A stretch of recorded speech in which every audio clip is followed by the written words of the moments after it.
What's up guys, welcome back for another video. I'm Raleigh Moore again. First of all, if you are new to my channel, please support me, subscribe and click the notification bell so you will be notified on my next and future videos. In this video guys, umaga ngayon and kakabigay ko lang ng pagkain sa mga kalapate, and naisip ko na rin guys na ilipat yung proven pair ko na namisa ng isang sisiw dun sa malaking kulungan para hindi na sila masikipan sa kulungan nila ngayon guys, kasi lumalaki na yung sisiw guys, tapos masikip lang yung kulungan nila. So ito guys, dito sila nakalagay. Napakabilis lumaki ng sisiw guys, papakita ko sa inyo. Ayun siya guys, oh. So balak ko na siyang ilipat guys. Balak ko na silang ilipat dito sa malaki na loft na kakagawa ko. Pero bago yun guys, ililipat ko yung sisiw sa mas mababaw na pugad para hindi sila masikipan dun sa pugad na pinaglalagyan nila. Yung pinaglalagyan kasi nila guys ngayon is yung mababaw na galon na pinutol sa gitna, tapos may buhangin. Kapag nandun guys yung hen, dahil malaki na yung sisiw, parang masikip guys, parang napipitpit. Kaya siguro namatay guys yung sisiw na kasama nung dapat kasi dalawa yon, di ba? Dalawa dapat yung napisa, pero namatay yung isa kasi napitpit. Tsaka nahuli ng laki guys yung isa, kaya yun, mas malaki yung isa, parang naiipit siya dun sa kasama niya. So yun, ililipat natin ng lalagyan yung sisiw guys.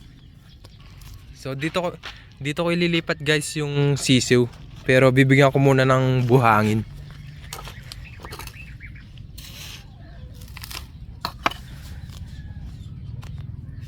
Kahit anong buhangin naman guys, basta malinis yung ilagay nyo. Tsaka mas maganda tuyo guys, para hindi masyadong mabilis dumumi yung paglalagyan ng sisiw. Pero guys, ako kapag nasira, kapag mangingitlog na yung kalapati ko, yung buhangin na ilalagay ko sa pugad, ginagamitan ko guys ng screen yon, yung sinasala ko para maging mas pino yung mailalagay dun sa pugad. Pero ngayon guys, sisiw naman yon, tsaka malaki na yon, kaya pwede na siguro tong basta tuyo guys. Yan, medyo basa yan, pero mas marami naman yung tuyo na buhangin.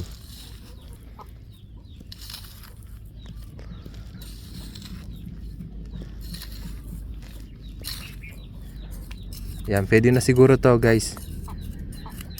Tsaka mas malalim kasi guys yung galon, kaya parang naiipon yung dumi niya sa loob.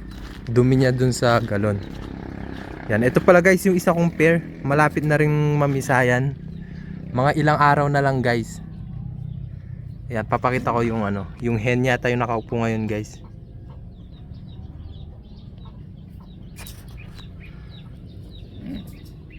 Yan.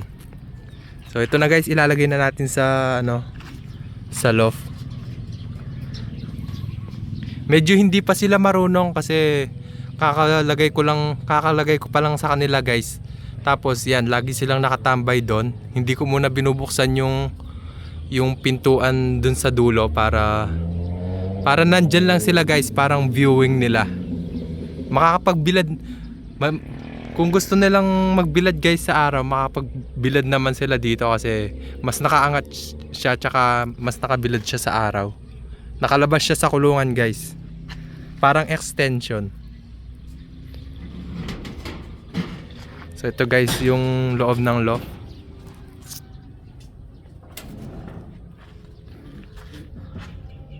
So dito natin ikakabit yung sisiw guys. Yan.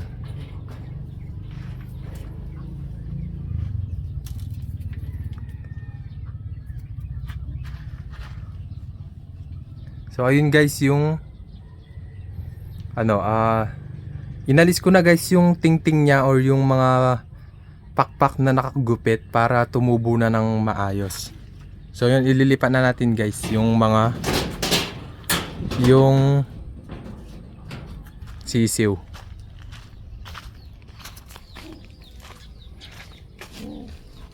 Ayan, naka-alambre pa to guys.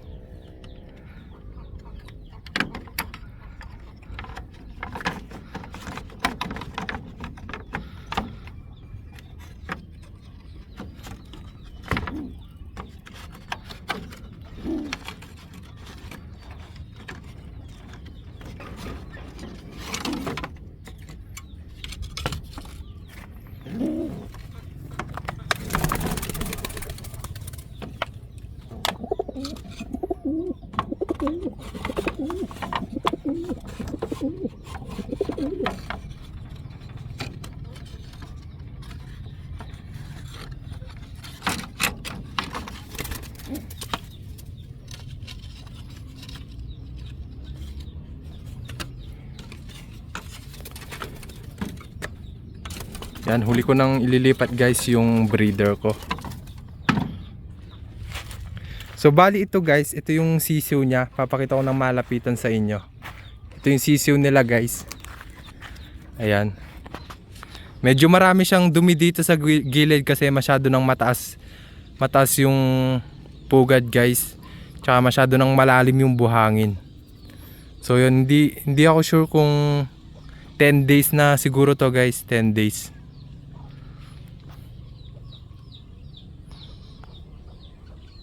Yan guys.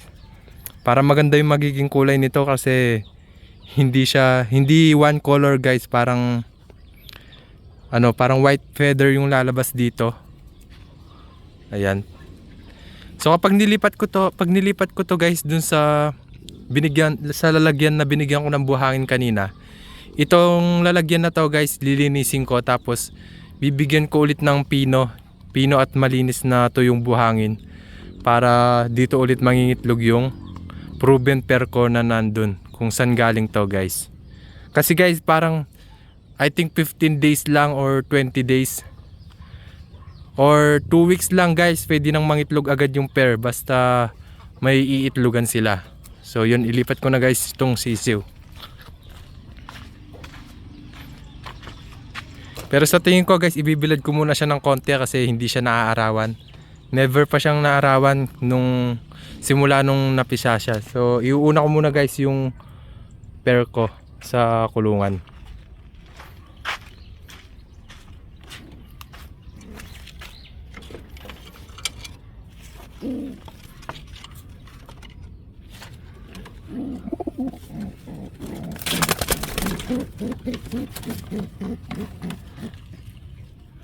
Wait lang guys ha, mahirap.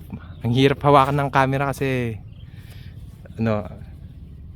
wala akong tripod ngayon. So ipopost ko muna guys. So ito guys yung male ko or yung lalaki ko na kalapate. Yan. Naiwan pa dun yung hen. Ito muna yung ililipat ko dito sa kulungan.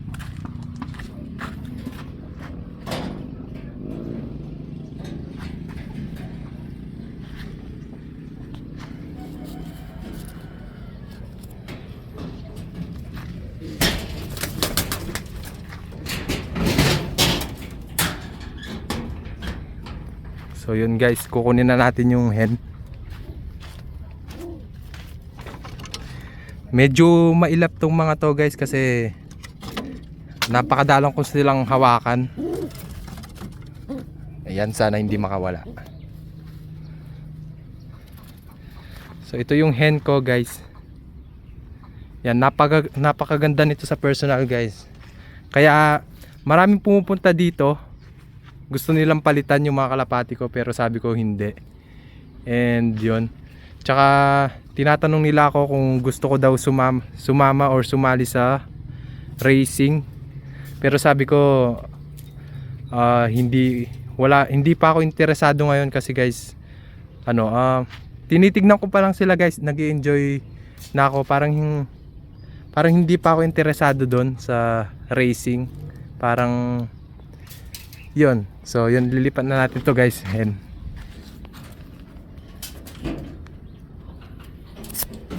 Ayan.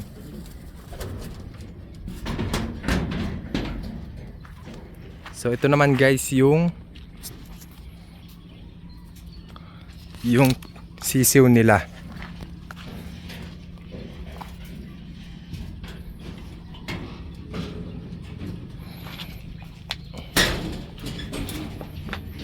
So ilalagay na natin to guys.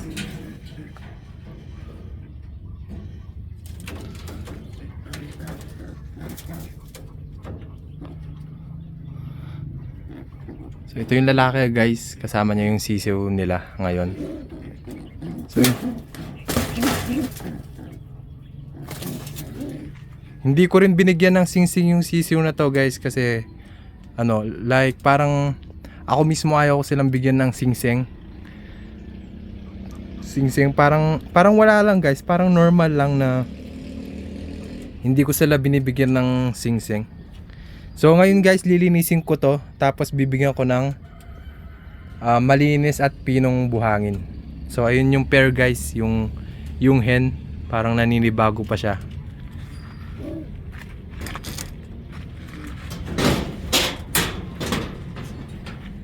Ililipat ko rin pala guys tong pagkain nila kasi sayang walang kakain. Nagbigay na ako guys ng pagkain sa kanila kanina. Tapos ngayon ko lang naisipan na mag-video tsaka ilipat tong itong pair na to. So ililipat natin to guys, pagkain nila.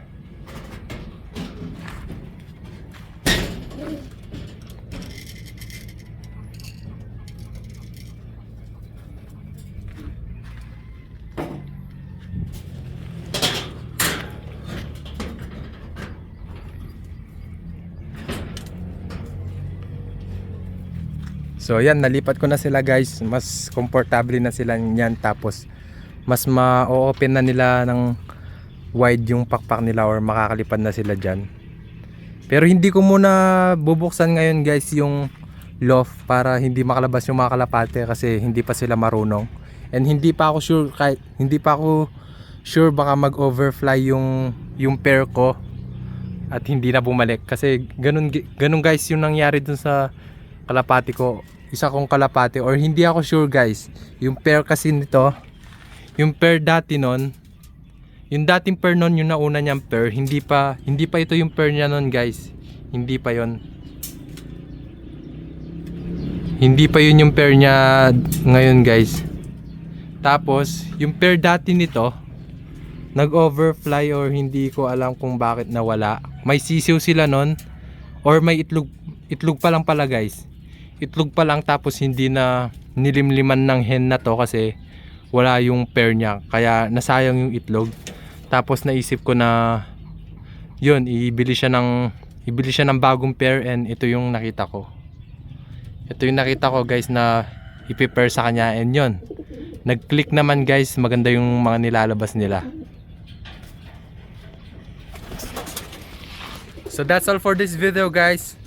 Thanks for watching. See you to my next video. Raldimore signing out.